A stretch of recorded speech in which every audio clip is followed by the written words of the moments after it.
Hello everyone, আমি স্মৃতি আজকে আপনাদের জন্য নিয়ে এসেছি লেমন ফ্লেভার চিকেন পাইয়ের রেসিপি।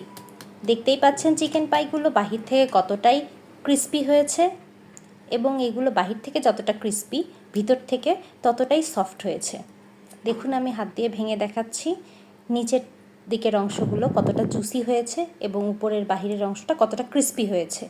আমি একটু ভেঙে দেখাচ্ছি, আপনারা বুঝতেই পারছেন কতটা ক্রিস্পি হয়েছে। এই পাইটা বানানোর জন্য আমি 1 কাপ পরিমাণের আটা নিয়ে নেব, হাফ চা চামচ লবণ, 1 চা চামচ চিনি, 1 চা চামচ কালো তিল, 1 টেবিল চামচ গ্রিন ফুড কালার। এগুলো এখন একসাথে একটু ভালো করে মিশিয়ে নেব।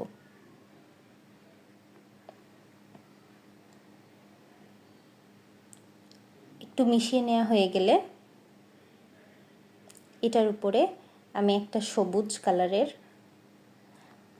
লেবু, উপরের যে খোসাটা থাকে সেই খোসাটা একটু একটা গ্রেটারের সাহায্যে সামান্য গ্রেট করে নিচ্ছি।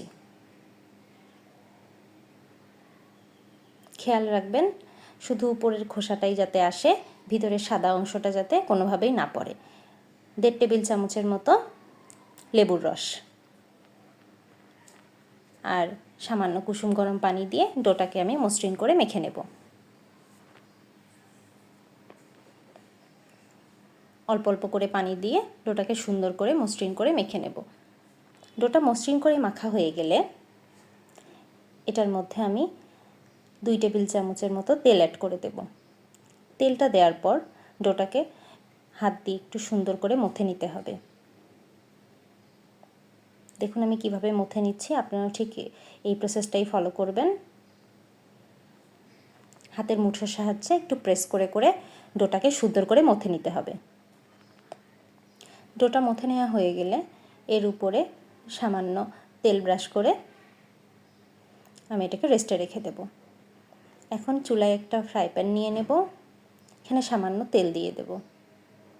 তেল দেওয়া হয়ে গেলে এটার মধ্যে আগে থেকে ম্যারিনেট করে রাখা মুরগির মাংস দিয়ে দেব। এই ম্যারিনেট করা মাংসগুলোকে একটু ভালো করে ঢেকে ঢেকে নেড়ে চেড়ে রান্না করে নেব।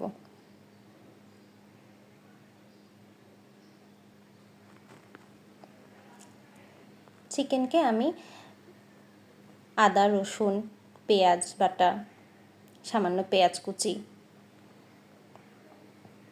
2-3 রকমের সস, এখানে আমি টমেটো সস, চিলি সস ব্যবহার করেছি, এগুলো সব পরিমাণ মতো দিয়ে ভালো করে ম্যারিনেট করে রেখেছিলাম।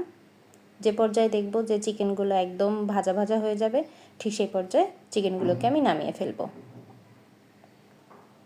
এখন মাখিয়ে রাখা ডোটাকে সামান্য আটা ছিটিয়ে এর উপরে ডোটাকে ভালো করে মথে নেব।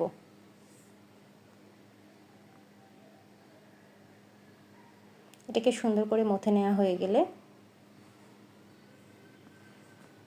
একটা চাকুর সাহায্যে এটাকে ছোট ছোট পিস করে কেটে নেব।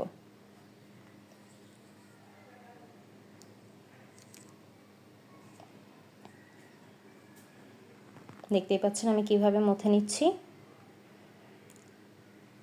এটা একটু সুন্দর করে ভালো করে মথে নিতে হবে। মথে নেওয়ার পর চাকুর সাহায্যে ছোট ছোট লিচিগুলো কেটে নেব।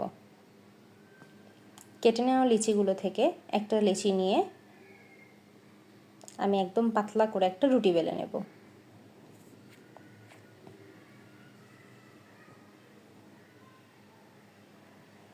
আর এই রুটিটা খুবই পাতলা হবে, আপনারা দেখে বুঝতে পাচ্ছেন রুটিটা কতটা পাতলা হয়েছে।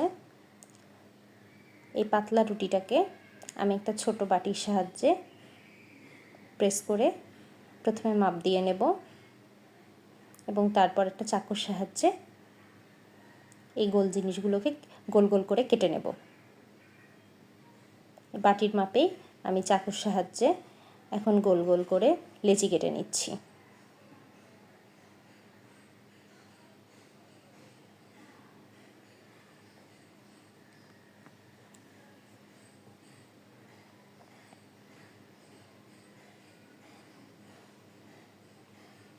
এইভাবে আমি 4টা লেচি কেটে নেব।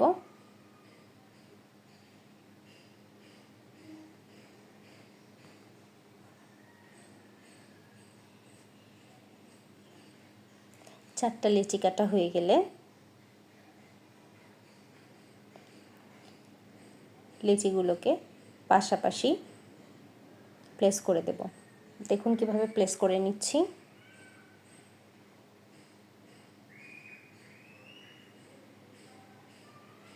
চারটা লেচিকে পাশাপাশিভাবে প্লেস করে নেব।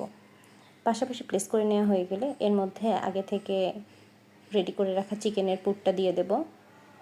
এই চিকেনের পুরটা লেচিগুলোর একদম মিডল বরাবর আমি দিয়ে নেব এবং হাতের সাহায্যে পুরটাকে পাতলা করে চারপাশে ছড়িয়ে দেব। একটা লাইনের মতো তৈরি করে নেব।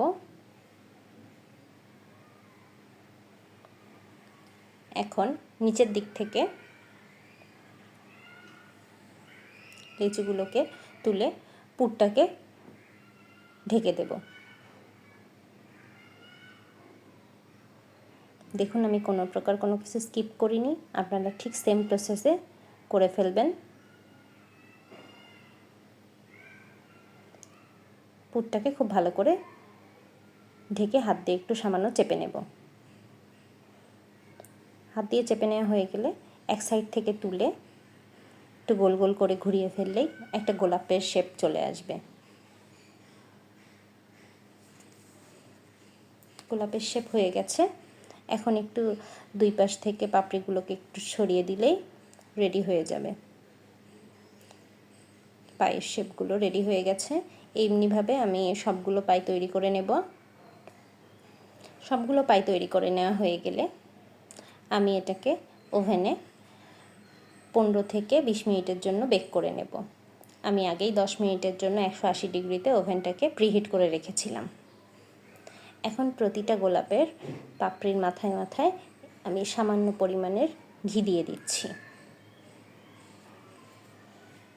এর উপরে বাটার ব্রাশ করে নিলেও হয়, কিন্তু এখানে যদি আপনারা ঘি ব্যবহার করেন তাহলে পাইটার স্বাদ দুর্দান্ত হবে এবং খুব সুন্দর একটা গন্ধ বের হবে এবং খেতে খুব ভালো লাগবে। আমার বেক করে নেওয়া হয়ে গেছে। যখন দেখবেন গোলাপের পাপড়ির চারপাশটাতে সামান্য লালচে লালচে ভাব হয়ে যাবে, ঠিক সেই পর্যায়ে বুঝবেন যে আপনাদের পাইটা বেক হয়ে গেছে। তৈরি হয়ে গেল আমাদের সুস্বাদু মজাদার লেমন ফ্লেভারের চিকেন পাই। আপনাদের যদি আমার রেসিপি ভালো লাগে তাহলে অবশ্যই আমার চ্যানেলটিকে সাবস্ক্রাইব করবেন। এরকম আরও অনেক ইউনিক রেসিপি পেতে আমার সাথেই থাকবেন এবং আপনারা যদি বাড়িতে বানান তাহলে অবশ্যই আমাকে কমেন্ট করে জানাবেন